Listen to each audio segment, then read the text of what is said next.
Welcome to Around the ECHL, our brand new partner this year, True by Hilton. And what an honor it is to have the voice of the Tulsa Oilers, the Battle of Texas and Oklahoma, Texas OU weekend coming up in Tulsa, and Mr. Zack Reynolds on the hook. How you doing, Zack?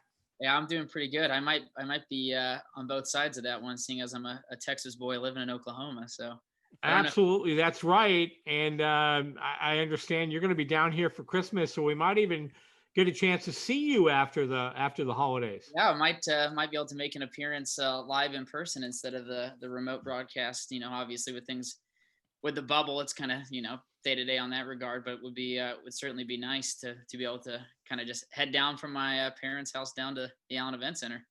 Let's get started here. Big weekend. The Americans and Oilers know each other very well. It's been forever, Zack. How good does it feel just to see guys in the rink and get ready for a game, get those game notes going? I'm sure it's been a pretty fun week. Yeah, it has. It's weird because you're sitting here all summer, all off season. It's the longest off season I've ever experienced. I think probably for everybody it has been, and you wonder if it's ever going to come. And then the league announced that things will get going, and we got closer and closer, and then there was a schedule, and it felt really real. And now that we're less than a week away, it finally feels like it's actually happening instead of, oh, I can't wait. So what are you waiting for the most? Obviously, getting back to hockey is great, but what are you expecting from this team this year from the Tulsa Oilers? Yeah, so only a handful of returners this year. I think that's kind of common across the league this upcoming year. I think a lot of guys took last year ending early as the time to hang them up, at least in our organization. And but same kind of things I think expect from a Rob Murray team in general. Adam Pleskatch still the captain. You're gonna probably see more than 30 shots on goal every night. It'd be pretty rare if you don't. Probably something went wrong if it doesn't happen that way. And a very similar team that we've had in the past, at least in identity. And really excited about the defensive core this year. I think there's going to be quite a few roster changes for us as things go on. Obviously, with affiliated players eventually coming down this year, but as of right now, the roster is looking quite sharp. We have Williams back between the pipe, but I mean the defensive core is what really jumps out on the page. Yeah, and you're right. With so many American Hockey League guys, I know just like looking at our roster, and I'm like, holy cow! It's going to be more like an American Hockey League game than it is an ECHL game. But also, you look at it, Zack, with the number of teams that are not playing this year, and guys looking for jobs. Every team is going to have an all-star roster. I think you're 100% right on that. And there's that extra push, I think, for the players that are on teams right now to really keep their jobs. The market is literally twice as saturated as it usually is. I mean, you have all the great rookies coming out of college and juniors that you have to compete with anyway. And then you have all these guys that had homes and don't right now, at least in terms of having a team. And a stretch of 5 bad games last season, you might have found yourself a healthy scratch for a couple of games. A stretch of 5 really bad games this year, I mean, you could find yourself without a job. So I think that's going to be a huge factor as well with all these guys. And with so many guys being available now, with teams not playing this season, do you think the league may look at expanding roster sizes throughout the season? We've talked about this before, Tommy and I, about maybe adjusting things because with this virus and all, we've got players that are without teams, and you may have to extend that roster a little bit, especially if anybody becomes infected. I certainly don't think that's a bad idea by any means. I mean, you look at kind of how the NFL's done things, that allowing a larger practice squad and changing the rules of kind of being able to raid guys off practice squads. That's kind of gone this year there. So clearly it's worked decently well in that league, and they're not really bubbling quite the way we are. So hopefully that we have less players that end up with infections. But like you said, I mean, it's such a virulent disease. I mean, you can take every precaution necessary and still find yourself with a guy that won't be able to play. So yeah, I think that'd be a great way to look at things, because like you said, lots of guys without jobs, and it's tough to be a rookie this year too, because hard to break your way in.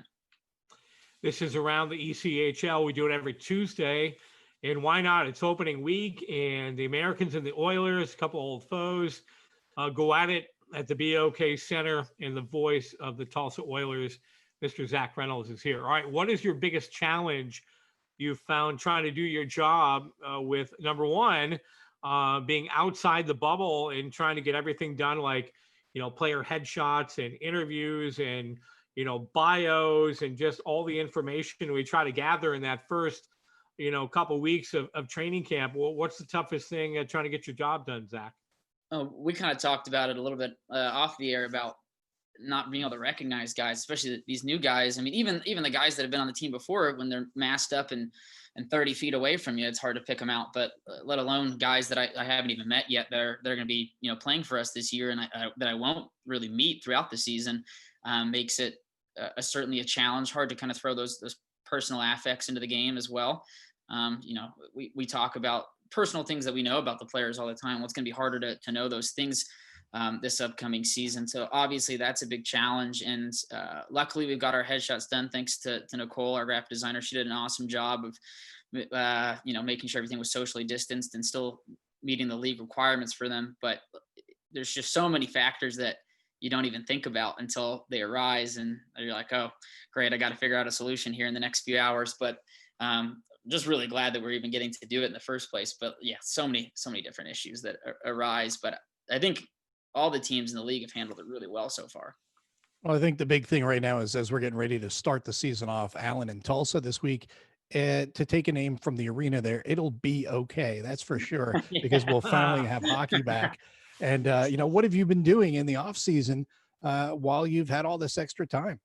Yeah, it's been odd because really couldn't get much media stuff done. So just, helping with the sales quite a bit, making sure that people knew we were playing, or that we were planning to play while we were still kind of in the air about whether or not the season was happening. And then once we figured it out, just really trying to work with the local media and making sure that they know what's going on and kind of what the general feel is and what to expect with this year and what's going to be different on their end of things. And it's been interesting because this off season, I also picked up a little bit of freelance work, working a little bit in high school football, which is, I grew up in DFW. It's here in Tulsa. I mean, it's just as rabid here as it is down there. And when people used to say that, I didn't believe them. And so, talking with the local media here, I mean, they're so excited that we're playing because, they have less stuff to cover than they have in years past. So I think that's one good thing for the league this year is, we've been working all summer, letting them know that we're going to be playing. Obviously they're kind of maybe not brushing it off, but thinking like, okay, yeah, we'll see. And then now that it's happening, they're really excited. So that kind of hard work that I'm sure we've all kind of done this summer is really paying off now. What about just the challenges? And I know, speaking from when I'm dealing with my own building, trying to find space for everyone to hang out during the game. Like, good example, our press box is now going to be just for off-ice officials only. No media in the press box anymore.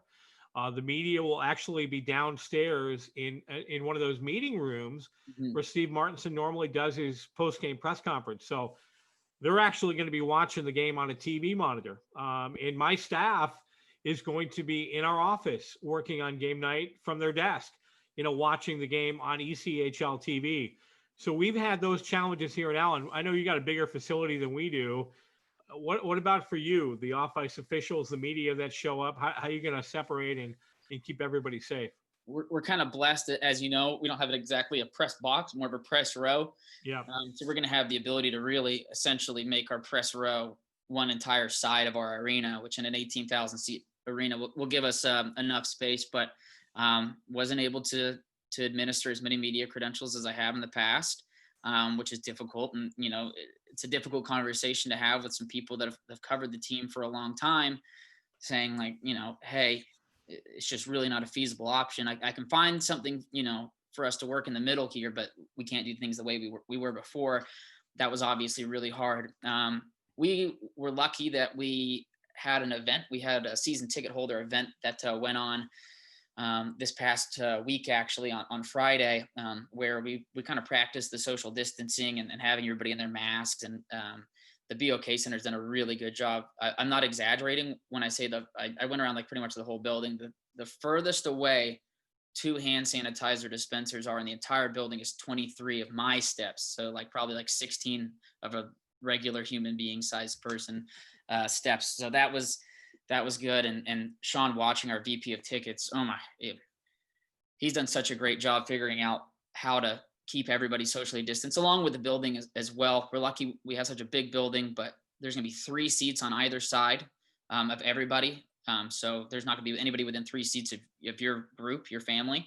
And there's not going to be in front of you and nobody directly behind you. And so that's our 25% capacity. And the building, the city, we've all worked really, really hard together to get that done, because there's been some stuff even after we've agreed with the city on a number and what's going on that have changed, just because there's been some other organizations in our city that were kind of reckless with gatherings. And luckily that didn't affect us, as we've really been working hard with the city. So still, I'm sure lots of problems, or maybe not problems, but conundrums will arise on maybe opening night or the day before, figuring out where to shove some people. But pretty lucky in the size of our building. I'm sure I can find somewhere for somebody. Well, you hit on it before, Zach, about the distancing with the new players and stuff. You're not able to get to know them as well as you have in years past. Now, how are you going to be able to get the fan interaction with the team this year? I mean, are you going to be doing Zoom calls, things like that? Because that's also going to present a whole nother challenge, because at this level, the fan interaction is one of the biggest draws. Yeah, that's something we've really looked into. Like you said, I mean, it's the thing that really separates our league from other professional leagues is the access that our league and our teams allow fans to have to players, and how well our players react to that. Obviously can't do it the same way we have in the past. At our season ticket holder party, we introduced all the players. We just had them kind of on our grand lobby staircase, farther away from everybody, me in between. We're probably about 30 feet between me and the players, 30 feet between the fans and I. So we have a few options in that regard. We have a 2-story area within our building that was just built for kind of post-game parties, so that the players can be up on that second level. Fans can still see them. They're behind a glass pane though. And so they can still wave and interact, especially during jersey auctions that we're still kind of planning on having while keeping their distance. And then we have just tables set up where everybody can keep at least 6 feet away from each other. And our GM, Taylor Hall, has done a really good job of really hammering it home with the building that needs to be done. And they've been really receptive of it as well. As, I mean, of course, they've been going out of their minds, just like we have, not having hockey in the building and not having concerts. So, I mean, I think they might be even more excited than we are to get back. Zach, last thing for you, and I know there will be some Allen fans that'll make that drive on Saturday to Tulsa. First of all, should they get the tickets in advance? Can you walk up and buy tickets this year? How's that going to work? So we suggest that people try and reach out in advance. In years past, you could buy single game tickets in the lower level. As you know, we have a 3-tiered, arena, lower bowl, suite level, and then the third upper bowl. If you're buying single game tickets, there's a probably 95 or greater % chance that you're going to be in the upper area this year, which, isn't ideal, but we're getting to play and people are still going to be able to get to watch. And luckily, I mean, you sit up there with me to call games. It's a really good building when it comes to hockey. I mean, you would think it was purpose built for it, honestly, even though it wasn't. So still really great seats available in the upper bowl. It's just not quite as low as fans used to be. But I mean, some people might find out they like it. I mean, there's been years where we've had people ask if they could buy upper bowl season tickets. So in our building, you can good to watch the play develop from that upper level, as it's not too far away. Well, Zach, we appreciate you very much. We look forward to seeing you maybe this weekend. You never know, right? Depending on how things go with testing this week. But maybe in Allen after Christmas. As always, we Yes. appreciate you joining us. And let's go. Here we go, Yeah. right? Absolutely. For your sake, I hope not to see you this weekend, so things are a little bit easier on you. But Yeah. If I do see you, look forward to seeing you, and look forward to seeing you guys both around Christmas. Absolutely. Always enjoy catching up.